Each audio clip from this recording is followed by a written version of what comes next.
जब आप परमेश्वर से बेदारी मांगते हैं तो मानते हैं कि चर्च गिरावट और सुप्तावस्था और ठहराव में है और कुछ बिगड़ गया है और हमें कोई चाहिए जो इसे सही कर सके।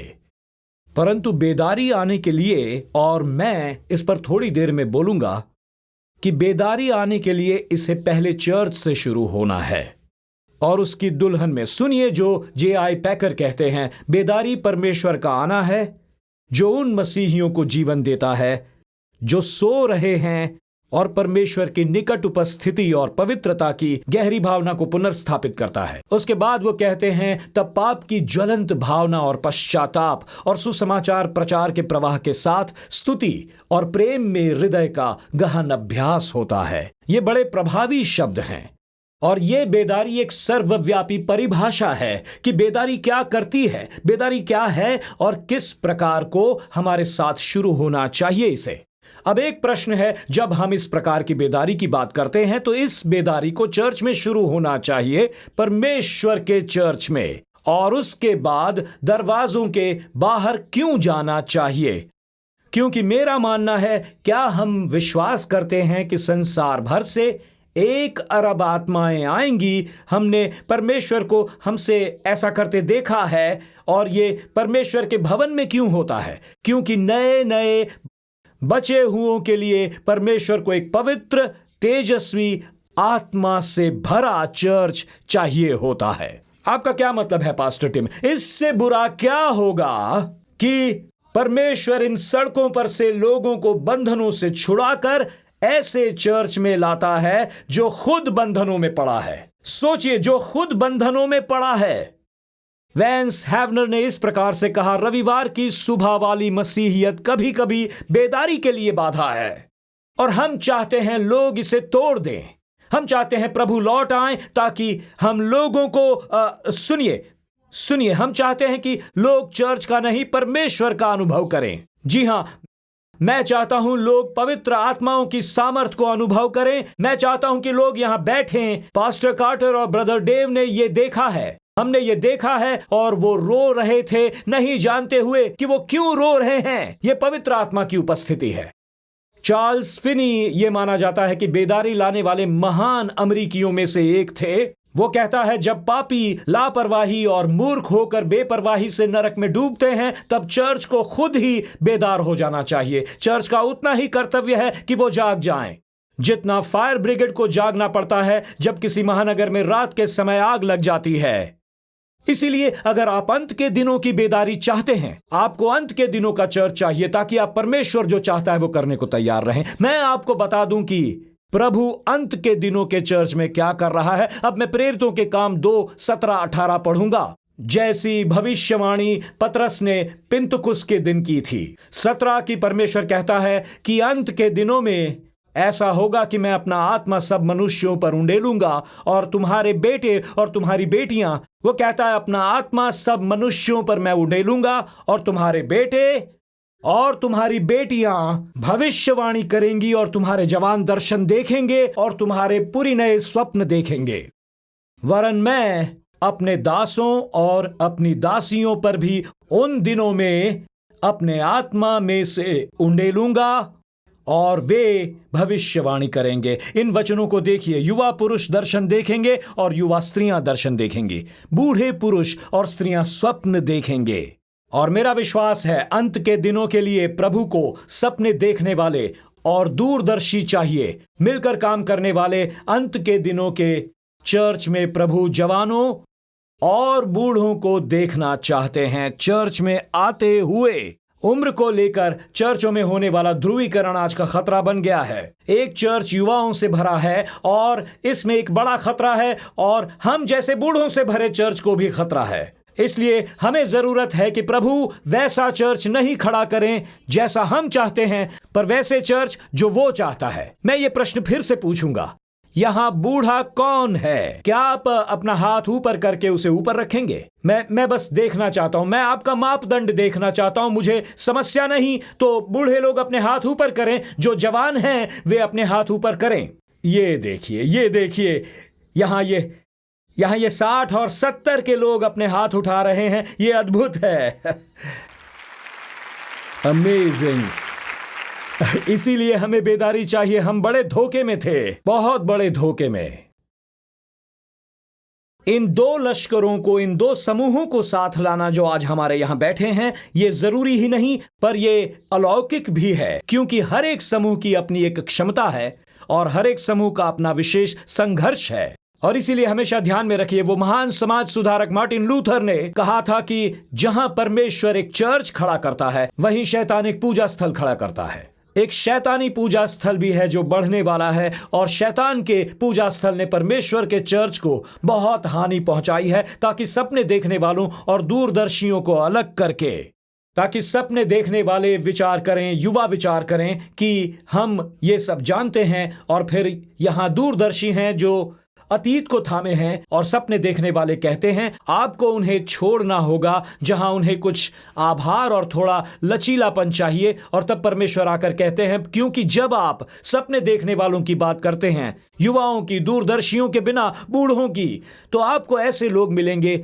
जो अतीत को बचाते हैं और भविष्य के लिए असंगत हो जाते हैं, और वे बस सिकुड़ जाते हैं। अगर आप केवल दूरदर्शियों को लेते हैं जो युवा हैं, तंग जीन्स और टोपियों में हैं, रचनात्मक हैं, और वे अंदर ही नादर फट जाते हैं, क्योंकि उनका बाहरी भाग अंदर के भाग से बड़ा हो जाता है। तो मैं बूढ़ों और युवाओं से बात करूंगा, ताकि हम अंत के दिनों के चर्च के लिए बात करें, क्योंकि इसी कारण परमेश्वर बूढ़ों और युवाओं को अंत के दिनों में चर्च में रखता है। अंत के दिनों की बेदारी, जिसके लिए मैं प्रार्थना करता रहता हूं, मैं चाहूंगा आप इसे लिख लें। अंत के दिनों की बेदारी के लिए चर्च को 4 प्रमुख तत्व चाहिए। 4 प्रमुख तत्व जो बूढ़ों और युवाओं से मिलेंगे, सपने देखने वालों और दूरदर्शियों से मिलेंगे। युवा, सपने देखने वाले, बूढ़े, दूरदर्शी, 4 तत्वों की जरूरत पड़ेगी। और मैं प्रार्थना करता हूं कि प्रभु क्या चाहते हैं, न केवल मेरे नगर में या नगरों में, उनके लिए जो लंदन से दूर मनीला तक देख रहे हैं, और इनके लिए जो साओ पाउलो से और पूरे विश्व से विश्वास करने वाले लोग जो देख रहे हैं। जब प्रभु इन 2 समूहों को एकजुट करता है, और तब वे एक शक्तिशाली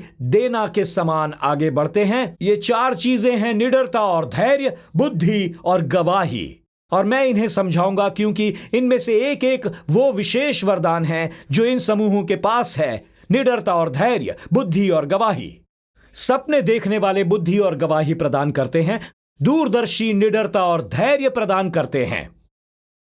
और अब मैं सपने देखने वालों से बात करूंगा, जिन्हें युवा कहते हैं, बस यहां थोड़ी देर के लिए। और मैं आपसे थोड़े समय के लिए गवाही और बुद्धि पर बात करूंगा। गवाही क्या है? यह एक वाक्यांश नहीं है। मैं बड़ा हुआ, इसे हम चर्च में सुनते हैं, हम बड़े हुए इसे याद रखते हुए कि रविवार की शाम को गवाही की सभा कहा जाता था, और हम सुनते थे गवाही क्या है। गवाही जीवनी से अलग होती है। जीवनी का समापन एक व्यक्ति और उसके किए कार्य पर होता है, पर एक गवाही का समापन परमेश्वर और जो परमेश्वर ने किया उस पर होता है। परमेश्वर ही गवाही का नायक या सितारा है, और एक व्यक्ति अपनी जीवनी का नायक या सितारा होता है। पर जिस चर्च में बड़ा हुआ, वहां के वरिष्ठ प्रभु भक्त हमेशा यह कहा करते थे, अगर परीक्षा नहीं है तो गवाही भी नहीं है। परीक्षा वो है जिसके बाद परमेश्वर हमारे लिए गवाही बनता है। और आप इन शब्दों को सुनते हैं जो हम बता रहे हैं, जिन्हें आप आने वाले अक्टूबर में सुनेंगे। हम अक्टूबर की 5 मंगलवार की शामों को समर्पित करेंगे, जहां हम सभा में से हम परीक्षा और गवाहियों को सुनेंगे, और हर मंगलवार की शाम 3 या 4 कहानियां सुनाई जाएंगी, जिसके द्वारा आप सुनेंगे कैसी परीक्षा और गवाही रही और परमेश्वर ने क्या क्या किया। एक गवाही का मूल कथानक ऐसा होता है, बहुत बुरा हाल था, बहुत बुरा। मैं अंतिम कगार पर था, समझ में नहीं आता था कि मैं क्या करूं, और अचानक आधी रात के बीचों बीच यीशु अंदर आ गया, तो उसने ये किया। परमेश्वर की महिमा हो। कितनों को पता है ये आपकी कहानी है? ये इस प्रकार है। और ऐसी कहानियां चर्च के लिए कितनी जरूरी हैं। डेविड विल्करसन ने, जब मैं 27 का हुआ, डिट्रॉइट में एक चर्च शुरू किया, और मुझसे कहा, टिमी, वो मुझे टिमी कहा करते थे, कहा, टिमी, सफेद बाल वालों के लिए प्रार्थना करो, प्रार्थना करो, सफेद बाल वाले तुम्हारे चर्च में आए। वो बूढ़े लोगों को सफेद बाल वाले कहा करते थे, क्योंकि ऐसे लोग जानते हैं परमेश्वर कैसे काम करता है। उन्हें पता है प्रभु ने अतीत में क्या क्या किया है। तो आज जब आप यहां बैठे हैं और अपने सफेद बालों को देख रहे हैं, तो उन्हें सफेद ही रहने दें, कलर मत करें।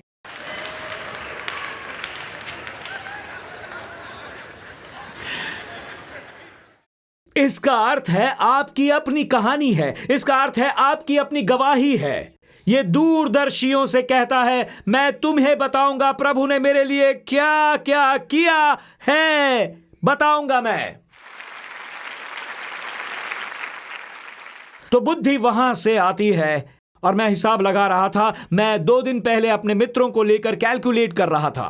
2 दिन पहले, ये देखने नहीं कि मेरे कितने मित्र हैं, पर मैं उन लोगों की उम्र का हिसाब लगा रहा था जो मेरे जीवन में हैं। और मैं उन सफेद बाल वालों के बारे में सोच रहा था जिन्हें प्रभु मेरे जीवन में लाए। एक है 76 का और 73, और एक 82 का है और एक 88 का, और सबसे छोटा जो है वो है 70 का, मेरी मंडली में सबसे कम उम्र का।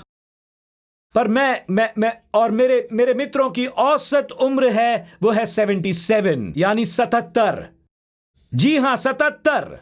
और आप में से कुछ मुझे ऐसे देख रहे हैं जैसे आपके हम उम्र ना तो आपसे बात करते हैं ना ही दोस्ती रखते हैं। जी नहीं, मुझे गवाही और बुद्धि चाहिए। मुझे किसी भी संस्था की बात नहीं करनी, मुझे उनकी गवाही नहीं चाहिए, मुझे लोगों की गवाही चाहिए ताकि ये युद्ध लड़ सकूं। थोड़ी ही देर के बाद ये पूछा जाएगा, उन जेट्स का क्या हुआ, एरन रॉजर्स का क्या हुआ, इसका क्या हुआ। थोड़ी देर बाद मुझे इसकी जरूरत नहीं होगी, ये मुझे किसी युद्ध में विजय नहीं दिलाएगा, पर वो जो प्रभु इन सफेद बाल वालों के द्वारा कहना चाहते हैं, मुझे वो चाहिए। आज हम चाहते हैं कि आप अपनी कहानी सुनाए, ये चाहिए हमें।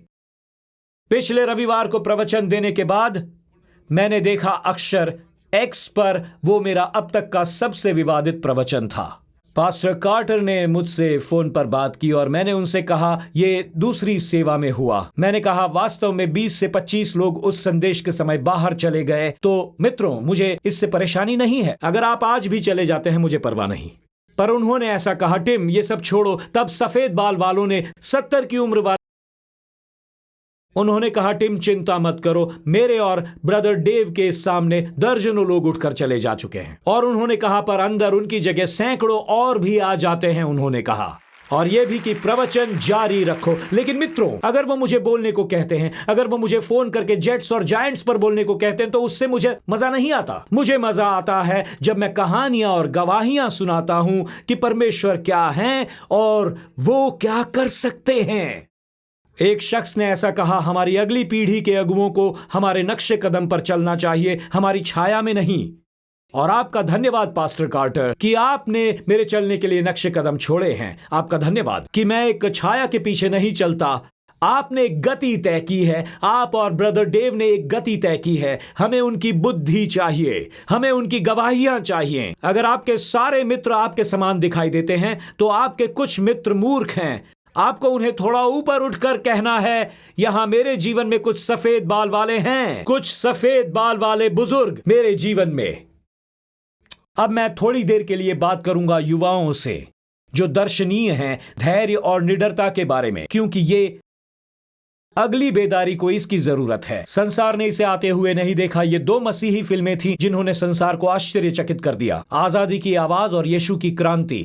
कोई नहीं समझा इन फिल्मों का क्या किया जाए, विशेषकर जब आलोचक आजादी की आवाज की निंदा कर रहे थे, पर वो इससे इनकार नहीं कर पाए कि ये इंडियाना जोन्स और डायल ऑफ डेस्टिनी से बढ़कर सफल रही,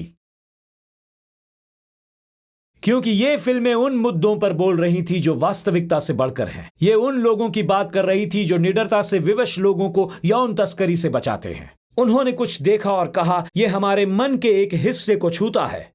एक युवा अगुवे ने यह कहा, अगर आप युवाओं को गोद में बैठाएंगे तो वे शिशु बन जाएंगे, लेकिन अगर आप युवाओं की अगुवाई करेंगे तो वे अगुए बन जाएंगे। और यही करने प्रभु ने हमें बुलाया है, यही करने प्रभु हमसे कहता है। और मैं स्टैन और नताशा जैसे लोगों का बड़ा आभारी हूं जिन्होंने यहां आकर कुछ सप्ताह बिताए। हमें एक मौका मिलेगा और आपसे बातचीत करने के लिए वो उत्साहित हैं और हम आपको जानकारी देंगे। हम प्रार्थना करेंगे जियो और सैमी के लिए जो कल रात कैलिफोर्निया से लौटे, और वे हमारे हाई स्कूल ग्रुप की अगुवाई करेंगे। और जो हमारे जूनियर हैं, जो हमारे जूनियर स्कूल की अगुवाई करते हैं, हम बड़े उत्साहित हैं उनके लिए। फिर उसके बाद आया यीशु की क्रांति। इसमें हम 50 वर्ष पहले लोगों में यीशु को लेकर आई बेदारी की झलक दिखाते हैं। और मेरे विचार में ये चर्च की पुकार थी जहां आजादी की आवाज ने कहा, आपको निडर होना चाहिए ताकि ऐसा कुछ करें जिसे कोई और छूना नहीं चाहता और हर कोई चुप बैठा हुआ है।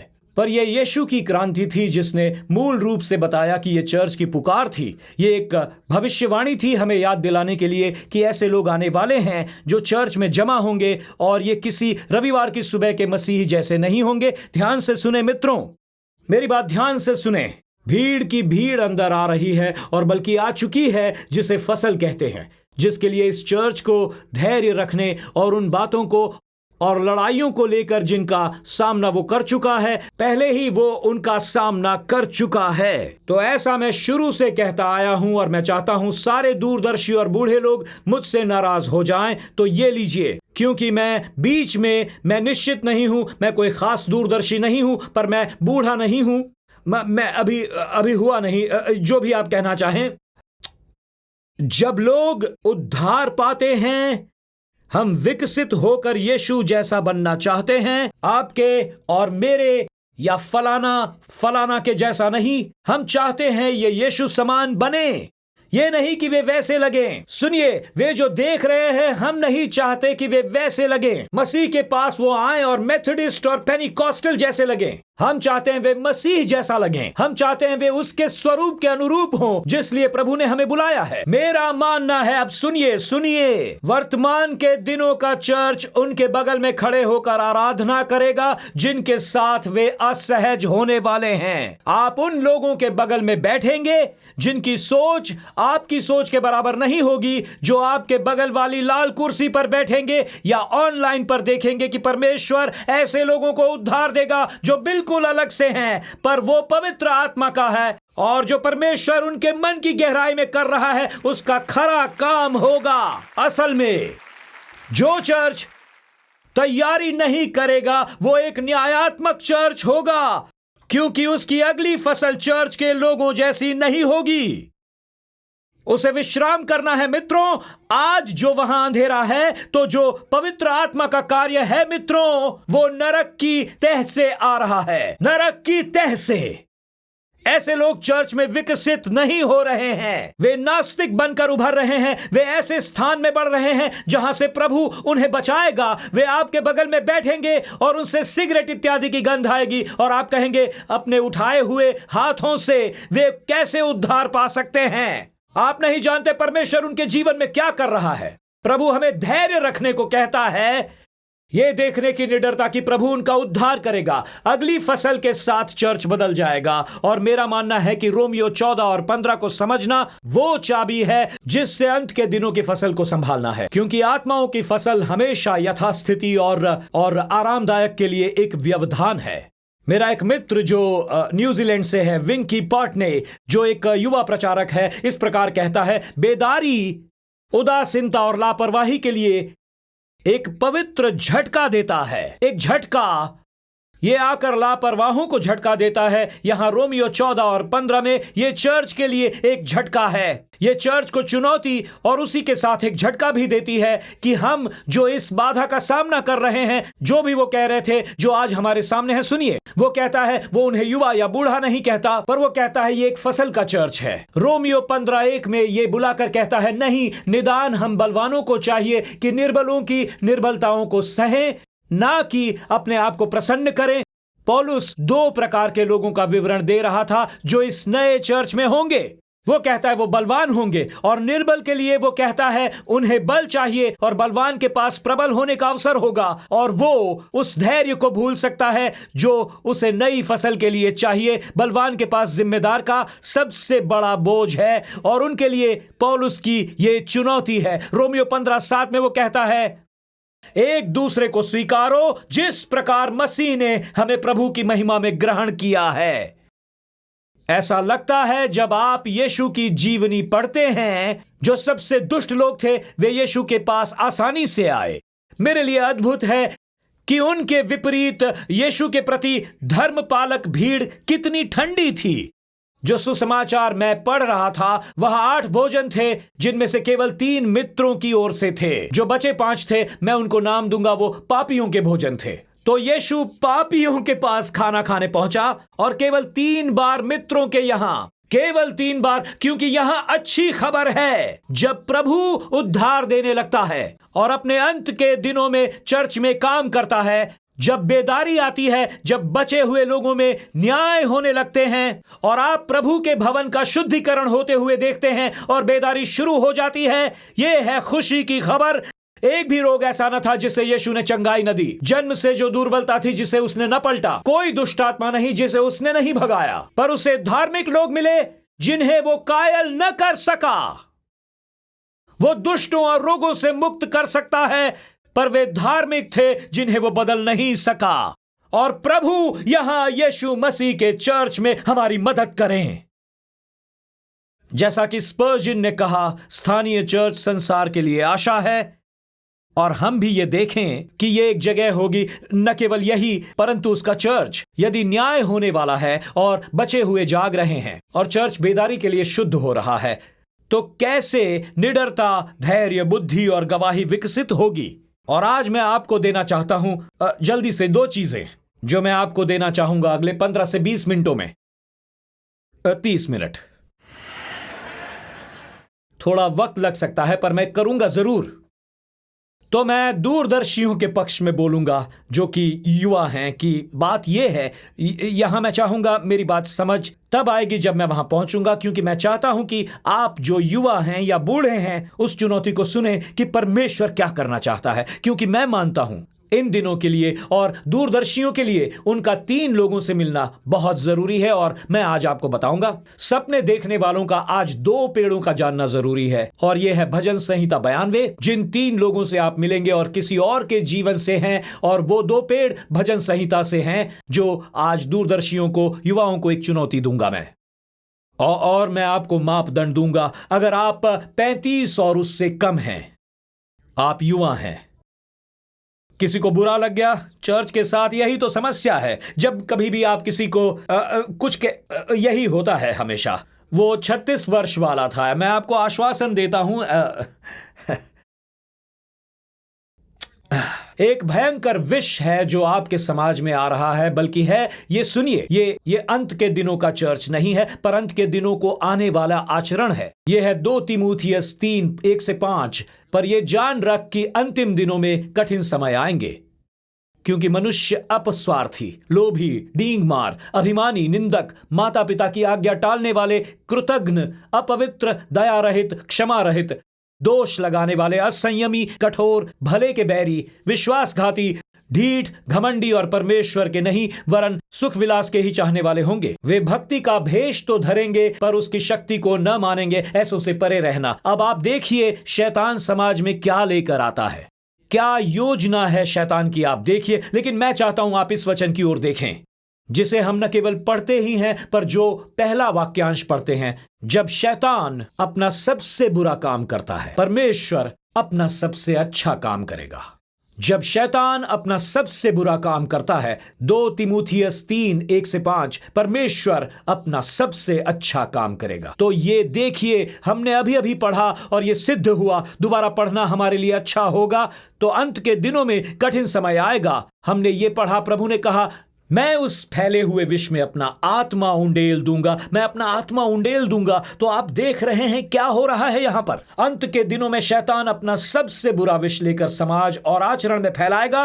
अंत के दिनों में, और प्रभु कहता है, मैं सबसे उत्तम लोगों को जो मेरे हैं उन्हें लाऊंगा और अपने अच्छे कामों को आगे रख दूंगा। मैं अपना आत्मा सब मनुष्यों पर उंडेलूंगा और तुम्हारे बेटे और बेटियां भविष्यवाणी करेंगे। वे ऐसे नहीं होंगे जो माता पिता के प्रति अवज्ञाकारी, कृतघ्न और अपवित्र और प्रेमहीन होंगे, पर ऐसे बेटे बेटियां जो दानियल और यूसुफ और एस्तर की तरह सामने खड़े होंगे और भविष्यवाणियां करेंगे। युवा दर्शन देखेंगे और तुम्हारे बूढ़े सपने देखेंगे। इसलिए मैं आप युवाओं से बात कर रहा हूं, वो दूरदर्शी जो यहां बैठे हैं, चाहे वो हाई स्कूल में हैं या कॉलेज में या अपने भविष्य की शुरुआत कर रहे हैं। तो मैं चाहता हूं आप सुने, बूढ़े की बात सुने जो अब लगभग बूढ़ा हो चला है। मैंने प्रवचन दिए जैसे पिछले सप्ताह दिए थे, क्योंकि मैं एक बूढ़े के समान इस युवा पीढ़ी के लिए लड़ रहा हूं कि अंत के दिनों में यह खड़ी हो सके और 2 तीमुथियुस के अध्याय 3 के जैसी न बने। पर मैं चाहता हूं कि आप प्रेरितों के काम के दूसरे अध्याय के समूह में खड़े हों, जो भविष्यवाणी करते हैं। आप खड़े होंगे और प्रभु आपको उपयुक्त करेगा। पर वो करने जिसकी आपको बुलाहट है, आपको अपने जीवन में इन 3 लोगों से मिलना होगा। यीशु ने आपको इसलिए नहीं बनाया कि आप रविवार को चर्च जाएं। उसने आपको बहुत कुछ के लिए बनाया है। और जिस व्यक्ति को मैंने बाइबल में देखा है वो हमें यह बताता है, यीशु के जीवन के बाद जो जीवनी हमें मिलती है कि प्रभु किसी के जीवन में किशोर अवस्था से उसके भाग्य तक करता है, वो है दाऊद। दाऊद उससे भी कहीं बढ़कर था, जिसे आज हम प्रसिद्ध संगीतकार कहते हैं, जिसकी लाखों रिकॉर्ड्स बिक चुकी हैं। दाऊद का संगीत अरबों बार बिका और इसे हम कहते हैं भजन संहिता। वो एक सेनापति था, एक राजनेता, राजा, राष्ट्रीय अगुआ, चरवाहा, हथियार उठाने वाला, पर ऐसे समय वो एक मसीही था। और दाऊद को अपने जीवन में 3 लोगों की जरूरत थी उसे वो बनाने को जो वो था, ताकि वो कर सके जिसके लिए प्रभु ने उसे बुलाया था। तो ये लीजिए, इसे याद रखिए, आज ये दूरदर्शियों के लिए बड़ा अहम है। आपको ये करना है, आपको शमूएल जिसकी सुनी जाए, हराने को एक गोलियत और क्षमा करने को एक शाऊल चाहिए। मैं आपको बता दूं, मैं पवित्र आत्मा की आवाज को पहचानता हूं। सुनिए, दूरदर्शियों, युवाओं, जिसने भी वहां से आवाज लगाई जो 36 से कम है, ध्यान से सुने मुझे, क्योंकि मेरा मानना है ये आज के दूरदर्शियों के लिए एक चुनौती है। आपको शमूएल चाहिए जिसकी आप सुने, हराने को एक गोलियत चाहिए और क्षमा करने को एक शाऊल चाहिए। पहली बात, शमूएल चाहिए जिसकी आप सुनेंगे। शमूएल वो था जिसने दाऊद को खोजा, बुलाया और पहचाना, जबकि उसका अपना पिता उसे भूल गया था। जब उसके अपने पिता ने उसे कोने में छोड़ दिया, प्रभु ने उसके जीवन में एक आत्मिक पिता खड़ा कर दिया, शमूएल। तो अब सुनिए दूरदर्शियों, शमूएल आपके जीवन में एक ईश्वरीय आवाज है। शमूएल हमारा भाग्य देख लेता है इससे पहले कि हम उसे देख पाएं। शमूएल वो है जो उस भाग्य की बात करता है जिसके लिए प्रभु ने आपको बुलाया है। ये वो है, मैं हमेशा उनसे पूछता हूं, उन लोगों के समूह में जिनकी बात मैंने आपसे की है, ये वो हैं जो मेरी उम्र के होकर कहते हैं, पास्टर कार्टर, क्या मैं अभी जाऊंगा? आप कहिए मैं वहां क्या करूं? मुझे उन सारे सज्जनों के साथ क्या करना है जिन्हें प्रभु मेरे जीवन में लाए हैं? मैं सारा समय पास्टर कार्टर से कहता हूं, मुझे आपकी जरूरत रोज नहीं है, पर मैं ये भी जानना चाहता हूं कि आप रोज उपलब्ध हैं। मुझे उनकी जरूरत वर्ष में 2 से 3 बार ही होती है, जब युद्ध होता है। मैंने कहा ये बड़े अवसर होते हैं, पर मैंने कहा आपको 365 दिन तैयार रहना होता है, क्योंकि मुझे जरूरत है एक शमूएल की जो इस उम्र में भी मुझसे बात करता है। तो क्या आज मैं आप बूढ़ों की मदद कर सकता हूं? मैं जरा बीच की उम्र का हूं, इसलिए सुनिए, बूढ़ों को भी बुद्धि और एक शमूएल की जरूरत पड़ती है। हां, सफेद बाल वालों को भी। सुनिए सुनिए स्वप्नदर्शी, अय्यूब 8 से 10, अगली पीढ़ी के लोगों से तो पूछ, और जो कुछ उनके पुरखों ने जांच पड़ताल की है उस पर ध्यान दे, क्योंकि हम तो कल ही के हैं। बढ़िया, हम तो कल ही पैदा हुए हैं और हम कुछ नहीं जानते, और पृथ्वी पर हमारे दिन छाया की नाई बीतते जाते हैं। क्या वे लोग तुझसे शिक्षा की बातें न कहेंगे? क्या वे अपने मन की बात न निकालेंगे? शिक्षा, शमूएल को खोजो जिससे तुम्हें बुद्धि प्राप्त होने लगेगी। नंबर 2, तुम्हें हराने के लिए एक गोलियत चाहिए। 1 शमूएल 17। यह आपकी पीढ़ी के लिए कठिन है, क्योंकि मैं उस माता पिता की मंडली से हूं जो गोलियत को अंदर आने से रोकते हैं। हम उन्हें पीछे रखते हैं और आपको उन गोलियतों से लड़ने न देकर हम उन गोलियतों से लड़ते हैं। हम माता पिता और शिक्षक उस मंडली में हैं जहां हम ऐसा वातावरण बना चुके हैं जहां सबकी जीत होती है। किसी को इस टीम से फायदा नहीं होता, किसी को नुकसान नहीं होता, सबको एक ट्रॉफी मिलती है।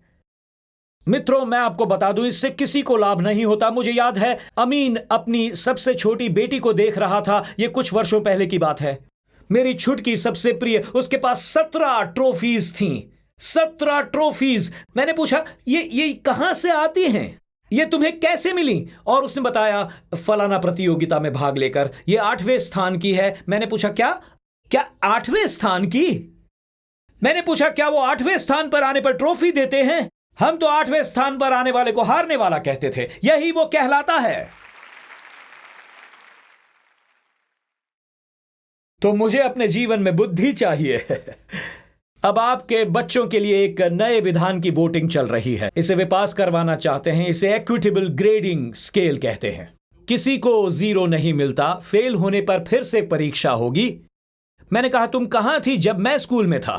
मैंने कहा, क्या फिर से परीक्षा दे सकते हैं? देखिए, जब हमारी परीक्षा खराब हो जाती थी वो इसलिए क्योंकि हमने पढ़ाई नहीं की थी। ऐसा ही होता आया है। आपको अपने से भी कुछ बड़ा चाहिए ताकि आप प्रभु पर निर्भर रहें। आपको अपने से भी कुछ बड़ा चाहिए। गोलियत का अर्थ है कारण।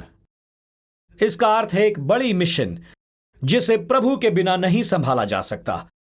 आपको नाम से बुलाया गया है, चाहे आप यौन तस्करी के विरुद्ध लड़ते हो जैसे क्राई फॉर फ्रीडम में बताया गया, या फिर आप पर अनाथालयों और युवाओं के लिए बोझ रखते हो, चाहे आप प्रवासियों के लिए काम करते हो ये सोचकर प्रभु उन्हें स्पर्श करेगा। ये एक गोलायत है आपके लिए खड़ा है और दूसरे कहते हैं आपका काम असंभव है। जैसा दाऊद ने सबसे कहा तू न कर पाएगा, और वो उसकी कहानी बन गई। मैं अपने 4 बच्चों के कारण चुप नहीं रहूंगा जब प्रभु मेरे रास्ते में गोलियत ले आएंगे। कभी कभी मैं उनके लिए लड़ना चाहता हूं और प्रभु सिंडी और मुझसे कहते हैं पीछे हटो, और तब हमें ऐसी स्थिति में परमेश्वर पर निर्भर रहना होता है। और आखिर में मुझे जो सबसे अधिक लगता है कि इस पीढ़ी को अपने शाऊल को क्षमा करना होगा। 1 शाऊल 18:16 में है शमूएल, 17 में है गोलियत और 18 में है शाऊल। इसे सुनिए या लिख लीजिए। दाऊद के भविष्य के लिए गोलियत से बड़ा खतरा शाऊल था। गोलियत उसके प्राण ले सकता था, शाऊल उसकी आत्मा को नष्ट कर सकता था। वो उसकी आत्मा को कड़वाहट और अक्षमादान से नष्ट कर देता। इस पर थोड़ा विचार कीजिए, क्योंकि यह उसके लिए चौराहा था। जो व्यक्ति दाऊद को बढ़ावा देता था वही उससे ईर्ष्या रखने लगा। जिस व्यक्ति ने उसे काम दिया वही उसके प्राण लेना चाहता था। और इस यात्रा में आपको चोट पहुंचेगी, आपको ठेस पहुंचेगी, आप कुचले जाएंगे। आप पर कुचलन चरित्र बनाता है, कुचलन से चरित्र बनता है। ये कुचले जाना ही और ये चोट पवित्र की गहराई है। दाऊद ने सुनिए, मैं ये कहना चाहता हूं कि आप शाऊल से नहीं लड़ते, पर शाऊल के द्वारा लड़ना है। आप इस मुद्दे के लिए यहां खड़े हैं, समझिए, क्योंकि यह है मुद्दा। दाऊद ने एक ही दिन गोलायत का सामना किया, पर शाऊल का सामना 13 वर्षों तक किया। हर दिन, प्रतिदिन वो विचार, वो व्यक्ति हमेशा वहां था। और इसलिए मैं आपसे कहता हूं, मेरी बात सुनिए। हे दूरदर्शियों, मेरी बात सुनो। युवाओं, कि प्रभु तुम्हें इस चर्च में खड़ा कर रहा है। एक गोलियत को एक बार हराने से चरित्र नहीं बनता। ये ऐसा कहकर नहीं बनता अब मैं सिगरेट नहीं फूंकता, अब मैं ऐसा नहीं करता, वैसा नहीं करता, परंतु शाऊल को प्रतिदिन क्षमा करके हराने से यह बनता है। जी हां, यह कहकर क्षमा करने से होगा। और प्रभु आपको यहां खड़ा करना चाहता है, क्योंकि मैंने कितने ही लोगों को देखा है जो चोटिल हैं, घायल हैं, कुचले हुए हैं, और प्रभु कहता है कि तुम्हें क्षमा करना सीखना है और उन्हें प्रभु के हाथों में छोड़ना होगा। और आपको बदले की भावना को जाने देना है और क्षमा को थाम लेना है, ताकि अंत के दिनों के चर्च का भाग बने। इसलिए आप में से कुछ युवाओं को शमूएल के पास जाना है, यह कहकर कि मैं तेरे पास आता हूं और तुझे खोजूंगा और तू मुझे बुद्धि देगा। और आप में से कुछ युवाओं को कहना है, गोलियत संभल जा, मैं आ रहा हूं, क्योंकि मुझे पता है परमेश्वर ने मेरे मन की गहराइयों में कुछ डाला है। और मैं आपको कहता हूं, शाऊल, मैंने तुझे क्षमा किया, तू मुझ पर और मेरे भविष्य पर प्रभुता नहीं करेगा, पर अब मेरा जीवन प्रभु के हाथों में है। प्रभु अंत के दिनों का चर्च खड़ा कर रहा है। प्रभु दूरदर्शियों को खड़ा कर रहा है। प्रभु आप युवाओं को लेकर, प्रभु आपको कॉलेज के छात्रों के पास ले जाएगा। अभी अभी वो जो नौकरी पर लगे हैं, वो जो मास्टर्स और पीएचडी की डिग्री पूरी कर रहे हैं, अब सुनिए, प्रभु आपके जीवन में शमूएल को लाने वाला है। परमेश्वर आपको गोलियत देगा जिसे आप पवित्र आत्मा की सामर्थ्य से हरा देंगे। और अंत के दिनों में प्रभु आपको क्षमा करना सिखाएगा, क्योंकि आज प्रभु के पास आपके जीवन के लिए एक बड़ा उद्देश्य है। और आज मैं ये मानता हूं।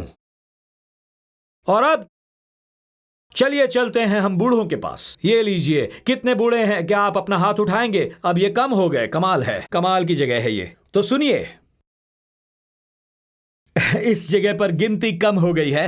मेरा पसंदीदा व्यक्ति, मेरा पसंदीदा बूढ़े व्यक्ति की कहानी मैं पढ़ रहा था, और एक पत्रकार एक 104 वर्ष की व्यक्ति की बात कर रहा था। 104 वर्ष की महिला। उससे पूछा गया, 104 वर्ष के होने में सबसे अच्छा क्या है? उसने कहा, मेरी उम्र का, क्योंकि अब कोई नहीं बचा है, इसलिए साथियों का दबाव मुझ पर नहीं रहा। मैं कुछ वर्ष पहले बिली ग्रेहम की लिखी आखिरी किताब पढ़ रहा था, जब मैं दूरदर्शियों की कक्षा में हो सकता था, और बिली ग्रेहम की अंतिम पुस्तक थी नियरिंग होम, निवास के निकट आना। ऐसी किताब की जिसे दूरदर्शी पढ़ेंगे ही नहीं, पर एक दूरदर्शी की अवस्था में मैंने उसे पढ़ा। और बिली ग्रेहम ने स्वर्ग के निकट जाते हुए ये शब्द लिखे। उन्होंने कहा कि परमेश्वर ने हमें किसी कारणवश यहां रखा है। बुढ़ापा, उन्होंने कहा, कायरों के लिए नहीं है। पर यह पूरी कहानी नहीं है, न तो परमेश्वर ने ऐसा चाहा था।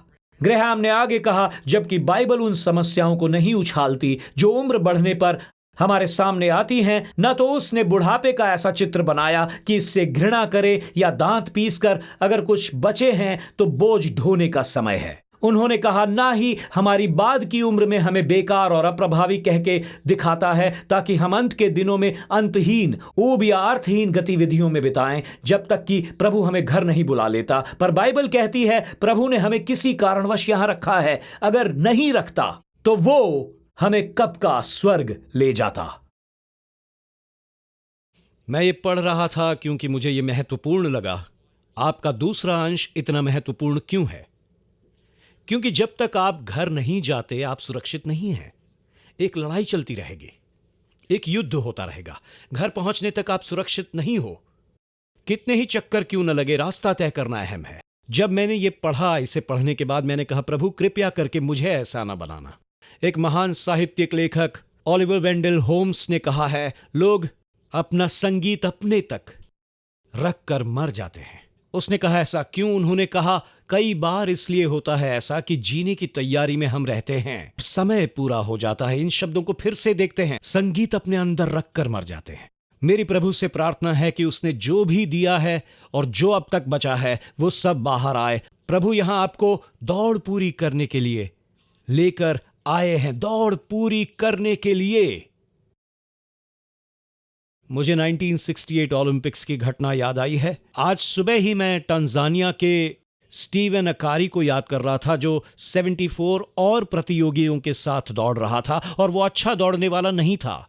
और जब दौड़ शुरू हुई वो गिर पड़ा और उसके बाद ऐसा हुआ कि उसके जोड़ में दुर्घटना के कारण हादी सरक गई, पर वो दौड़ता रहा और स्टेडियम पहुंचा जब दूसरों ने दौड़ पूरी कर ली थी। वहां मेडल दिया जा रहा था और स्टेडियम में जाकर, जहां कुछ हजार लोग ही बचे थे, जहां कई हजार लोग बैठ सकते थे, जब वो वहां पहुंचा, स्टेडियम में कुछ ही हजार लोग बैठे हैं, उस स्टेडियम में जहां कई हजार लोग बैठ सकते थे, और अंधेरा हो रहा था और स्टीवन अकारी लंगड़ाता हुआ फिनिशिंग लाइन तक पहुंच गया। 1968 में हल्की हल्की तालियों के बीच उसने अपनी दौड़ पूरी की। सब घर जा चुके थे, रात का भोजन कर रहे थे, मेडल दिया जा चुका था। उससे पूछा गया, तुमने रेस पूरी क्यों की? तो सुनिए क्या कहा उसने कहा, मेरे देश ने 7000 मील दूर मुझे दौड़ शुरू करने के लिए नहीं भेजा है। मेरे देश ने मुझे 7000 मील दूर भेजा रेस पूरी करने, और इसीलिए हमें बुलाया गया है, इसलिए मुझे भी बुलाया गया है, इसीलिए आपको बुलाया गया है। सुनो मेरे साथियों, हम ये रेस पूरी करेंगे और ये करेंगे जो प्रभु ने हमें करने को कहा है।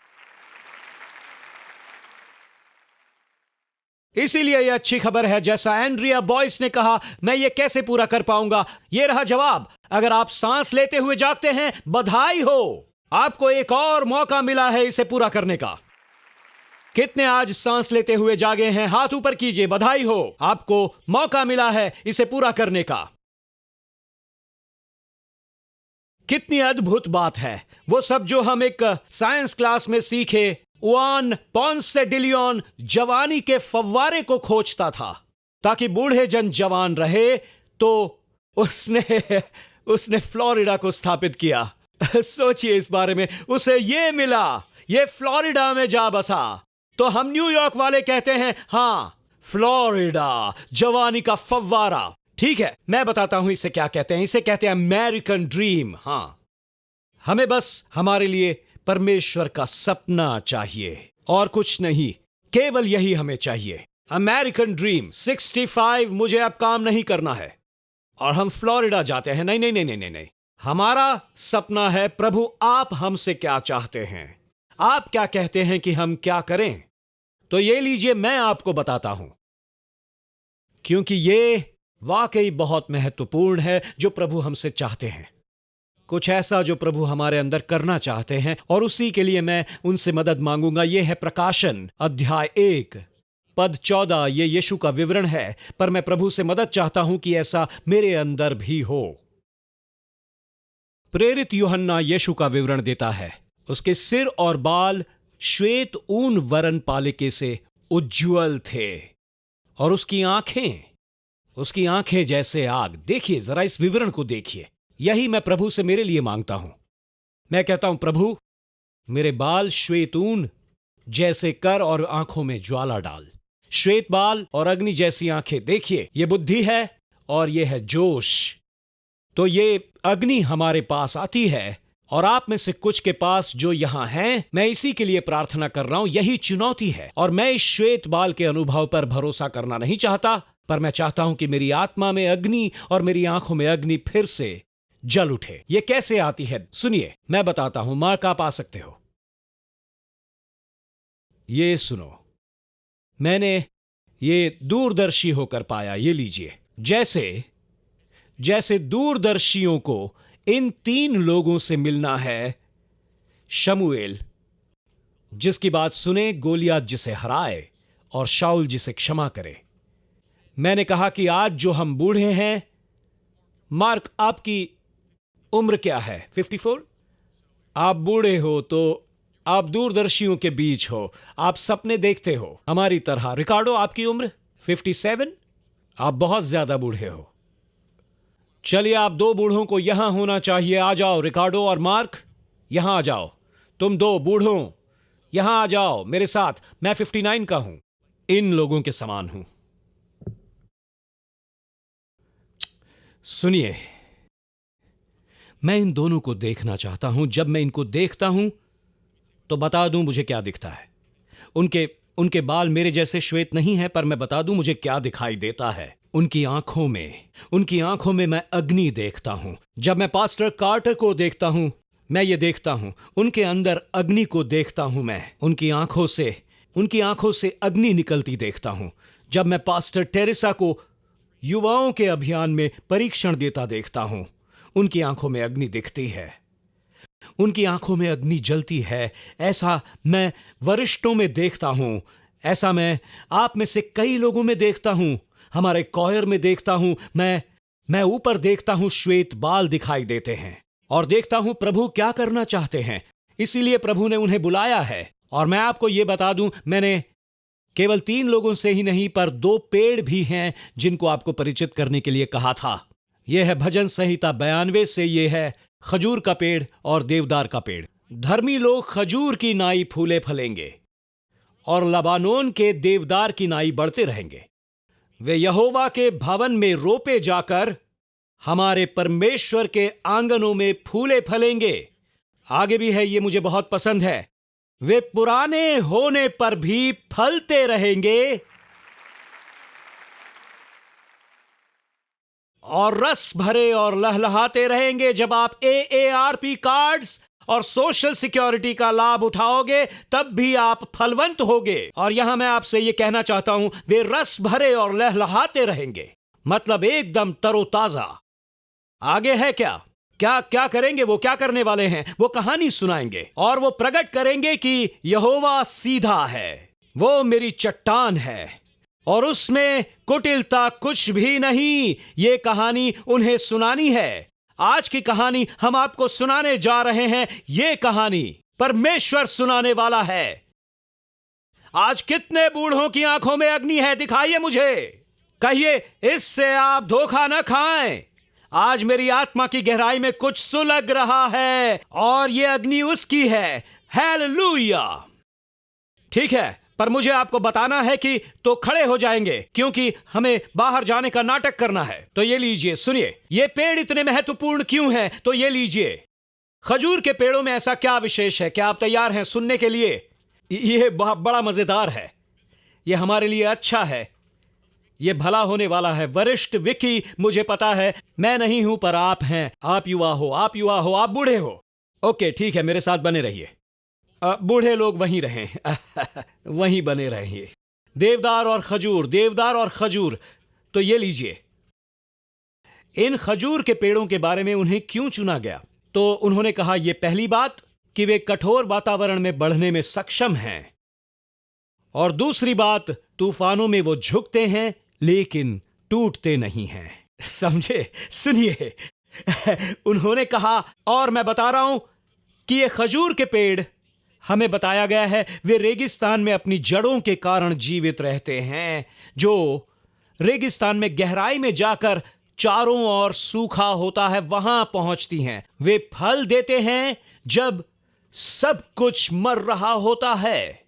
उसने कहा, तुझे सिखाया गया है कि कठोर वातावरण में भी रखने के बाद तुझे फलवंत होना है। और उन्होंने कहा, जब वो बालू के तूफान आते हैं तब ये पेड़ थोड़े से झुक जाते हैं। कभी कभी जब तूफान थम जाते हैं फिर वे सीधे खड़े हो जाते हैं। देखो, मैं खड़ा हुआ हूं और मैं अब भी यही हूं। हे, उन तूफानों के बारे में सोचो जिनकी आप बात करने वाले हो। उन तूफानों के बारे में जो मार्क ने सहे हैं। वो जिन तूफानों से टकराए, वो कहानियां मैंने सुनी हैं, देखी भी हैं। वरिष्ठ विकी, उनकी हम बात कर रहे थे। और जब ये तूफान आपस में टकराते हैं, आप झुक जाते हैं पर टूटते नहीं हैं। आप बरस जाएंगे। जब वो चीज चली जाती है, आप कहते हैं, मैं यही हूं, मैं यही हूं। और फिर यकायक आप ये शब्द बोलने लगते हैं। आप ये कहने लगते हैं कि प्रभु सीधा है, वो मेरी चट्टान है और उसमें कुटिलता कुछ भी नहीं। तो ये है, पर मैं आपको अपना पसंदीदा सुनाना चाहता हूं लबानोन के देवदार के बारे में। सुनिए, लबानोन के देवदार। और इस पर यह कहा गया है, ध्यान से सुनिए, जो उनके अंदर है वो उससे बढ़कर है जो उस पर बाहर से हमला करता है। दोस्तों, मुझे ध्यान से सुनो। मैंने 2 सूत्रों से इसे खोजा है जो यह कहता है कि वो छाल और लकड़ी और शंकु और पत्तियों से बना है और वो रस से संतृप्त है। जी हां, वो रस से पूरी तरह भरा हुआ है ना? मजेदार। जब परजीवी और कीड़े काटने और चूसने के लिए आते हैं तो उस वक्त वे रस की भरपूरी से मर जाते हैं, क्योंकि उनका शरीर उस प्रकार के रस को पचा नहीं सकता। वो आपको काटने को आते हैं, लेकिन उन्होंने यहां यह नहीं समझाया, बल्कि यूं कहूंगा यह नहीं समझा कि जब उन्होंने आपको काटा तो वे ये नहीं जानते थे कि आपके अंदर उस जगह क्या था। मैं आपको बताऊंगा, सुनिए। वो कहता है, जैसे जैसे आप बड़े होंगे आपके अंदर इतना अधिक यीशु होगा कि जब कोई आपको काटेगा, जब कोई आपको अंदर से काटेगा, उन्हें नहीं पता कि कड़वाहट बाहर नहीं आएगी। और सुनिए, गुस्सा बाहर नहीं आएगा, बदला बाहर नहीं आएगा, परंतु हमारे अंदर से मसीह बाहर आएगा। और मैं जो कहने जा रहा हूं, जरा सुनिए। मैं तुझसे कहता हूं काट। मैं तुझसे कहता हूं, मैं काट, अंदर आ जा, मुझे काट ले। तू यीशु की आवाज सुनेगा। काट ले मुझे। हमें यह अच्छा नहीं लगता पास्टर टिम, वो ऐसे प्रचार करता है, वो सब पर थूकता है, ये वो सब करता है। मैं इतना कहूंगा, जितना काट सकता है काट ले। और जो लोग ऑनलाइन देख रहे हैं, सुनिए, मेरे बारे में जो चाहे लिख लो। मैं तुमसे कह रहा हूं, मेरे अंदर पवित्र आत्मा है। मेरी इस जगह पर मुझे पता है वो अंदर है। तू एक बार भी काट नहीं सकता। मैं अंत के दिनों में चर्च का भाग हूं, मगर उससे भी पहले मुझे एक कहानी सुनानी है।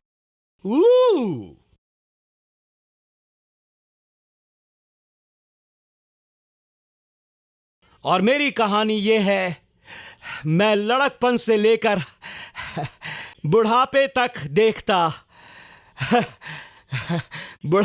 देखता आया हूं कि न कभी धर्मी को त्याग हुआ और न उसके वंश को टुकड़े मांगते हुए देखा है। हालेलुया! मेरी बात सुनो हे युवाओं, सुनो सुनो सुनो, हमें सुनो।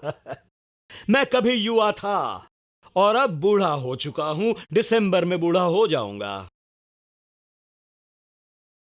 अभी मेरे पास 200 हैं, नहीं उतने भी नहीं हैं। हे प्रभु, मेरे पास 90 दिन बचे हैं, फिर मैं बूढ़ा हो जाऊंगा। पर मैंने कभी धर्मी को त्यागा हुआ नहीं देखा। और न उसके वंश को टुकड़े मांगते हुए देखा है, मैंने कभी नहीं देखा। और दाऊद जो कह रहा था वो आपकी कहानी है। यह है आपकी कहानी, आप जो वो विशाल पेड़ हो, देवदार और खजूर का। प्रभु आपको निराश नहीं करेगा, वो सदा वहां रहेगा और सदा प्रदान करेगा। आज मेरा बेटा यहां है, उसने मुझे एक संदेश भेजा एक व्यक्ति के बारे में जिसके साथ वो काम करता है, ये कहकर कि डैड आप ऐसे व्यक्ति से क्या कहेंगे जिसके जीवन में कुछ हुआ जिससे वो परमेश्वर से नाराज है। तो मैंने उससे कहा, क्रिश्चियन, कभी कभी लोग दूरी पूरी करने की उम्र नहीं पाते, और उस स्थिति से ये देखना कि प्रभु क्या करता है, और वो भी इन चीजों द्वारा, और ये आसान है युवा दूरदर्शी, ये कहना आसान है कि प्रभु भला नहीं है, वो चिंता नहीं करता, इसलिए वो बूढ़ा व्यक्ति याद करता है और कहता है कि उस जैसा कोई भी धर्मी नहीं है, कोई सही नहीं है, क्योंकि हमने दूरी पार की है। इसीलिए वो ये कहना वो अधार्मिक है बड़ा आसान है जब आपके पास उतनी दूरी नहीं होती है। तो अब मैं क्या करूं पास्टर टिम? तो मैं इन युवाओं के साथ बल्कि प्रश्न पूछना चाहूंगा, आपकी उम्र क्या है? ओ, आप अभी बहुत छोटे हो, आप बहुत छोटे हो। ओ, जूल्स 25, ये बच्चे हैं। तो आपको मिलेंगे और वहां मैं यहीं रहूंगा। तो आप क्या करते हैं जब ऐसी स्थिति में होते हो और ये शब्द आकर आपसे कहते हैं मैंने परमेश्वर को नहीं समझा? क्या आप परमेश्वर पर गुस्सा होते हो और क्या करते हो? इन तीनों से बात करो, क्योंकि वे कहेंगे प्रभु मेरी चट्टान है और उसमें कुटिलता कुछ भी नहीं है। तो दूरदर्शियों को सपना देखने वालों से बात करनी है। तो दूरदर्शी आप जो वहां बैठे हैं, आप चाहे कोई भी मंडली से हैं, अब मैं चतुर हो गया हूं और इसके बीच अब मैं बुद्धिमान हो गया हूं। आखिरकार मैं समझ गया हूं आप जो करेंगे वो आप हो अंत में। मुझे पता है तुम एक युवा हो। जेडी, तुम्हारी उम्र क्या है? कितनी उम्र है तुम्हारी? 40? तुम बूढ़े हो। 50 के वरिष्ठ नागरिक हो तुम। तो आप सभी, और जेडी आप कितने के हो? 23, 20, 40, 50? तो जब आप एक प्रक्रम में होते हो और पूछते हो मुझे क्या करना है, मैंने सपने देखने वालों से बात की क्योंकि मैं पता लगा रहा हूं कि प्रभु को चिंता नहीं है। तो सुनिए, आज एक बूढ़े की बात सुनी। जब कोई काट लेता है तो वहां क्या होता है पता है? अगर मसीह आप में नहीं है तो मैं बता दूं, जो बाहर निकलेगी वो होगी आपकी दुख भरी कहानी। आपके साथ जो लोगों ने किया वो बाहर निकलेगा और आसानी से आपको पहचान लिया जाएगा। आप ऐसे खड़े हैं, आप में से कुछ ने जैसे मुखौटा लगाया हुआ है, आपको पहचानना आसान है, बहुत आसान।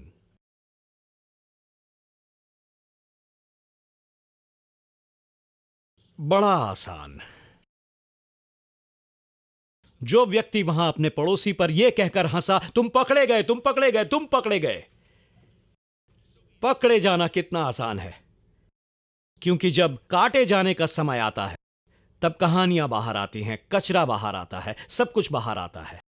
और उस दिन आप कहते हैं प्रभु मुझे फिर से भर दो, मुझे अंदर से भर दो प्रभु, मुझे वो श्वेत ऊन समान बाल नहीं चाहिए, मेरी आंखों में अग्नि चाहिए, मेरी हड्डियों में अग्नि चाहिए, मुझे प्रभु की उपस्थिति चाहिए और वो भी अंदर आए।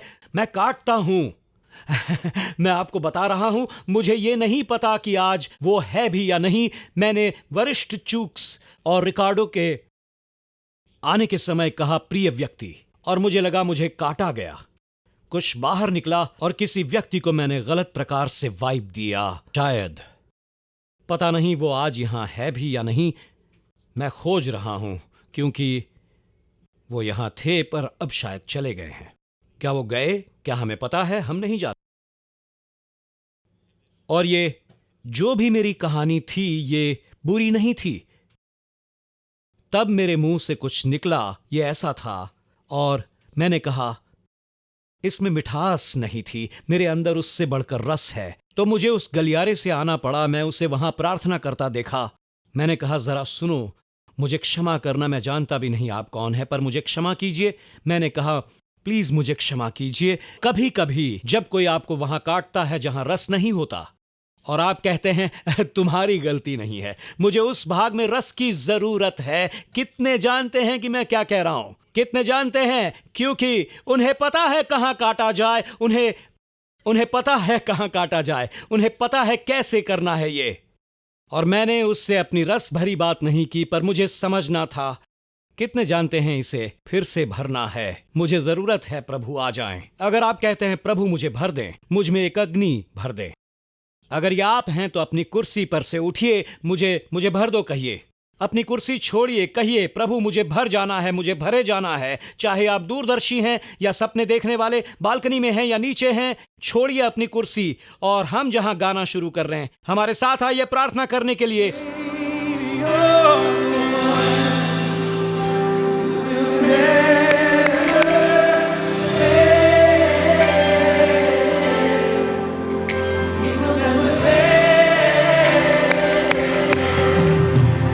Trusting God, your Savior, the one who will never fail. He will never fail. He will never fail. I trust in God, I trust in God, my Savior, the one who will never fail. He will never fail. He will never fail. Sing it one more time. Sing, I trust in God. Lift your hands, lift your voice and say, you're the one who will never fail. He will never hallelujah, hallelujah, hallelujah. चलिए अपने हाथ उठाइए और कहिए मुझे भर दो पवित्र आत्मा, पवित्र आत्मा से भर दो प्रभु। हम आपके लिए तड़पते हैं हे पिता। हमें विश्वास है कि न्याय करने के लिए हम मानते हैं बचे हुए जाग रहे हैं। हम मानते हैं आप अपने भवन को स्वच्छ कर रहे हो और ये बेदारी की निशानी है, ये बेदारी के निशान हैं। और मैं उन बहुमूल्य पुरुषों और स्त्रियों के लिए प्रार्थना करता हूं जो इस समय वेदी के पास हैं, वे जो संसार भर और देश भर से ऑनलाइन देख रहे हैं। हम कहते हैं प्रभु हमें उमड़ने तक भर दें। प्रभु दूरदर्शियों को, इन दूरदर्शियों और युवाओं को मेरी प्रार्थना है उनके लिए शमूएलों को भेजना प्रभु, उनके जीवन में प्रभु मेरी प्रार्थना है परमेश्वर कि वे हर एक गोलियत के आगे निडर रहें। और यीशु के नाम से मेरी प्रार्थना है कि आज हर दिन एक शाऊल को क्षमा दान का दिन मिले। प्रभु मेरी प्रार्थना है सपने देखने वालों के लिए, और मैं इस जगह पर कह के देवदार और खजूर के पेड़ों के लिए प्रार्थना करता हूं। प्रभु हम भले झुक जाएं, लेकिन प्रभु हम फिर से सीधे हो गए। हम झुकते हैं पर टूटते नहीं हैं। हम फलदायक होते हैं जब कोई और नहीं होता, सब मर जाते हैं। और प्रभु ने हमारे अंदर रस भरा है कि जब कोई हमें काटता है हम कहते हैं आज हमारे अंदर जीवन है। हे प्रभु आप अपनी सामर्थ के सहित उतर आओ। हम हताश हैं, हम निराश हैं, हम बेहाल हैं। यीशु मसीह के नाम पे अब सुनिए, यहां से जाने से पहले हम ये गीत गाएंगे। कितना महान गीत है ये, कितना महान गीत। यहां से जाने से पहले आपको बीज नहीं मिलता, देवदार का रस नहीं मिलता जब तक आपके अंदर मसीह नहीं होगा।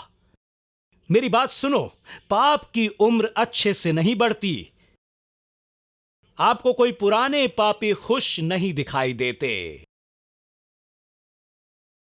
और यह सच है क्योंकि पाप की उम्र अच्छे से नहीं बढ़ती। यह आपके लिए भली नहीं। तो इसे कैसे ठीक करें? मसीह को अपने अंदर समाने के बाद मसीह का आना जरूरी है। और आज यहां हैं या चर्च में हैं पर मसीह आपके अंदर नहीं है।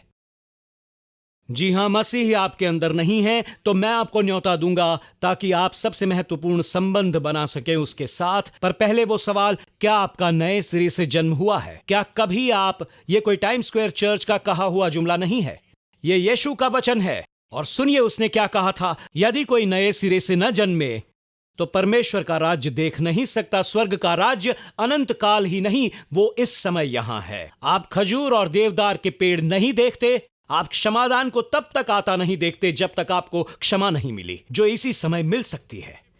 सारे सर ऊपर और सभी आंखें खुली हुई मेरे साथ।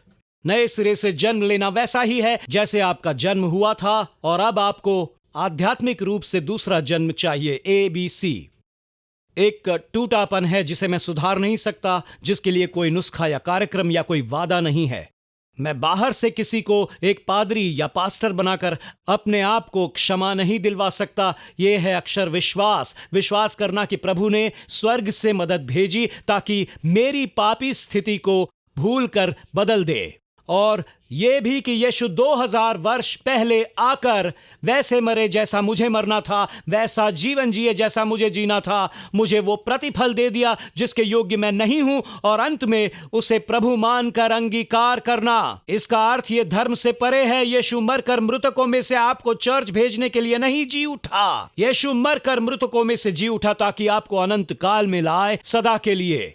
आज मैं प्रभु के साथ यात्रा शुरू करूंगा। आप चाहे इस जगह हो, ऑनलाइन हो या कहीं भी हो। आप कहते हैं पास्टर टिम, आप जब प्रार्थना करेंगे क्या आप मुझे उसमें शामिल करेंगे? अगर ऐसा है, बिना किसी हिचकिचाहट के अपने हाथ ऊपर उठाइए, प्रार्थना में मुझे शामिल कीजिए, ऐसा कहिए। हाँ हाँ हाँ, कौन शामिल है? ठीक है, वहां वहां वहां वहां वहां अपने हाथ ऊपर उठाइए। बालकनी पीछे क्या है? हाँ हाँ हाँ हाँ हाँ, वहां पीछे। देख लिया। जो ऑनलाइन है, बस शब्द टाइप कीजिए, मुझे शामिल कीजिए प्रार्थना में। प्रिय यीशु, मैंने माना आप परमेश्वर के पुत्र हो। मैंने माना आपने क्रूस पर मेरे पाप, मेरी लज्जा और मेरे दोष उठाए और मेरे बदले मर गए। आपने मेरे बदले नरक का सामना किया ताकि मैं वहां न जाऊं। आप मृतकों में से जी उठे, मुझे स्वर्ग में जगह, पृथ्वी पर एक उद्देश्य और आपके पिता के साथ एक संबंध बनाने। आज प्रभु यीशु, मैं अपने पापों से मन फिराकर नए सिरे से जन्म लूंगा। परमेश्वर मेरा पिता है, यीशु मेरा उद्धार करता है, पवित्र आत्मा मेरा सहायक है, बाइबल मेरा मार्गदर्शक और स्वर्ग मेरा घर है। यीशु के नाम से, और सब कहेंगे आमीन।